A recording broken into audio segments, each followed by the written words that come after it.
Usually when you have a drone, you have to worry about getting the shot just right. You have a camera on a gimbal and you kind of have one chance to get the shot if it's an action shot, or you have to keep going over a certain site multiple times in order to get the shot that you want. But this is the Antigravity. It's the first 360 drone camera that is made with Insta360 technology, which is really interesting. It's a different concept which allows you to capture a whole bunch of different angles all at once, so you don't have to worry about getting the shot just right. You can figure it out in post. And that's the thing that has always been really impressive about Insta360. Their software to be able to get the shots that you want. You just enjoy the moment and then find the shot later on. In this sponsored showcase, I'm going to show you what's different about the Antigravity over a traditional drone and show the unique experience flying with this little joystick thing and the goggles that give you a very immersive experience, which is kind of cool because it's a little bit like being in a VR environment, but you're actually flying somewhere. It does come with a bag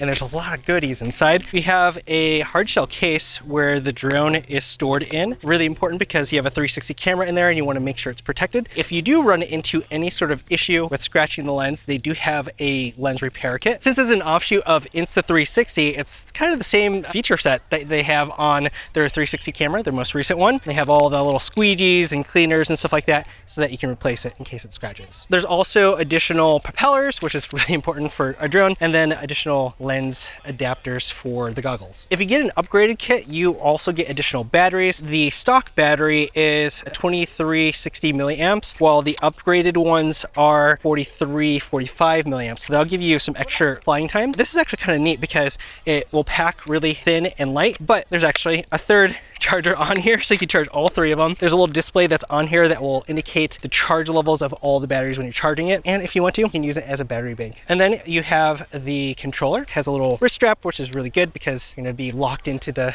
the zone with the goggles, and of course the goggles here. It does come with some lens guards so that you can protect them while they're stored away. They have the option to adjust the pupillary distance and the focus on here as well. And something to keep in mind that you need to make sure that you bring with you everywhere is the battery that goes with the goggles. I brought this to Bali and I was supposed to film with this there where it's gorgeous and amazing, and instead we're in Texas, which is fine. It's something that is required in order to power the goggles, and even though it uses a USB-C, a different battery bank won't work. You have to use a specific one or a specific voltage. So let's get this on. They do have this little necklace thing here because it takes the weight off of things. Now, if you're in a grassy area, there's also a landing pad, which is really helpful. Get the grass out of the way. Okay, so it's kind of interesting because if you're looking on the recording of the screen, which you have a screen recording option, there is this little sight here that is moving around on the screen. You just move your hand around and it indicates where you want to go. And if you want to, you can look around as you're flying in a certain direction, and there's another display you can see in the top center area. So it allows you to get this like really immersive 360 experience as you're looking around. And if you want to, as you're looking around, you can let go of the joystick and then it'll reset. And then you can also use this little wheel here to rotate around. So if you want to reorient yourself this way, so maybe I want to go back into this area, I can do that. We'll fly towards this bell tower.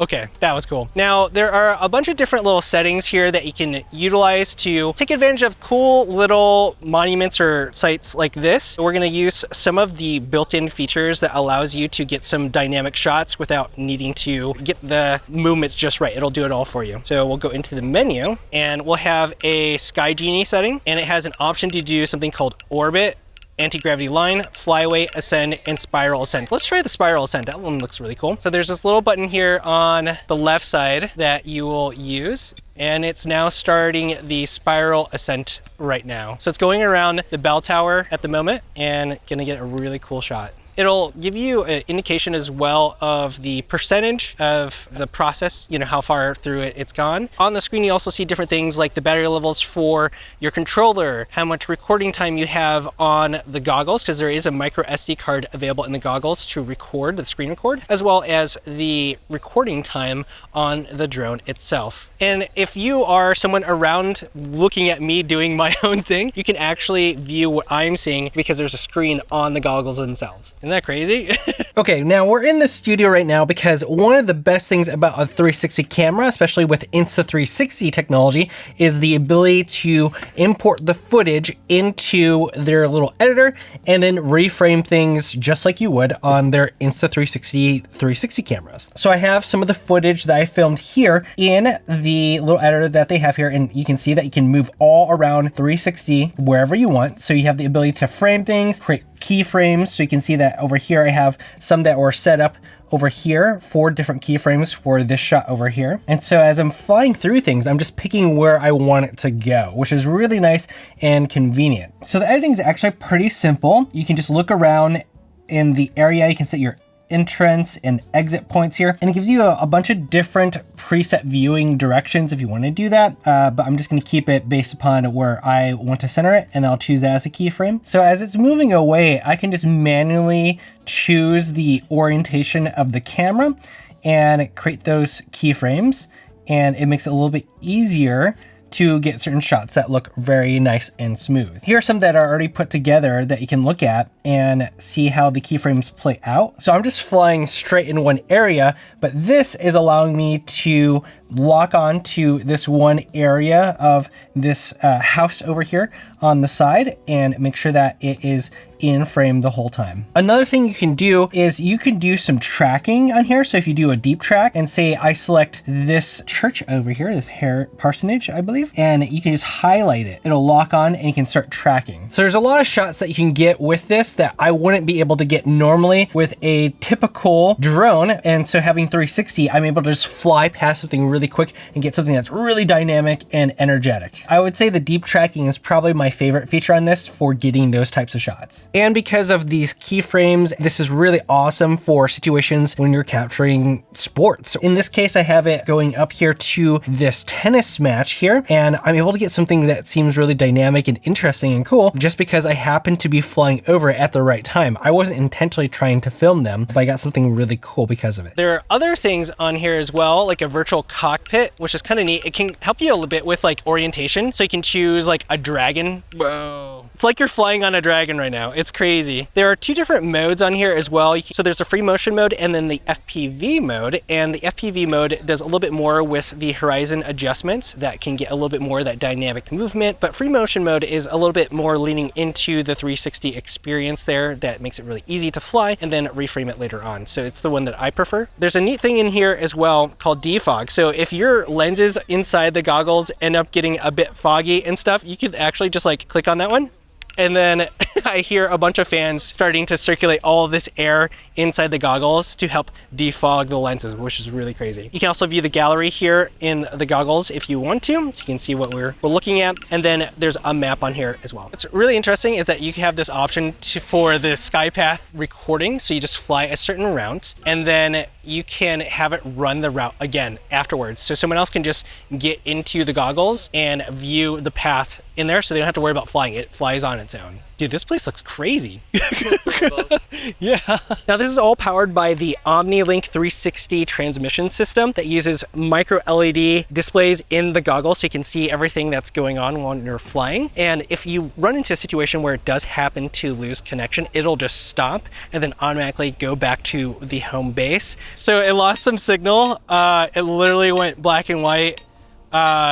And it was like over a house, and I thought I was gonna fly into their yard or something like that.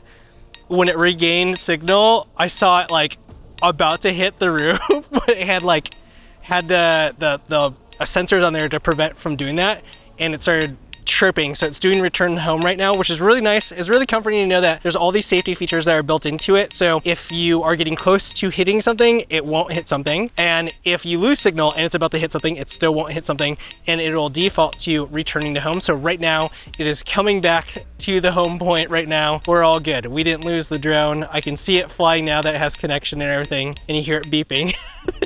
It's just trying to get a ton of height before it goes over, I guess. It's trying to be overly cautious, which I guess that makes sense. Like if you lose connection and you don't actually know where you're around, you're just gonna go really high so you don't run into like a power line or anything. So I have the 360 view, I can look around. It's a little stressful for a moment there. If we need to recover it, we'd have to go to some person's multi-million-dollar castle and ask them if we could get our drone back, which might be an interesting excursion. But here we have the drone right above us and it's about to land. And there are little legs that will come out to protect the 360 camera, so it lands on it. Pretty cool. One thing that's really nice about the anti-gravity drone is that it's only 75 decibels, so it's really quiet. I mean, it's still a drone and people will notice, but it's not super annoying, and it's only 249 grams, which makes it legal in most places. So what do you think about the anti-gravity drone? Do you want to get one? If you do, there are links down below in the description. And if you use the link there, you'll also get a free landing pad. Let me know your thoughts in the comments, and thanks so much to Antigravity for sending this out and sponsoring this showcase.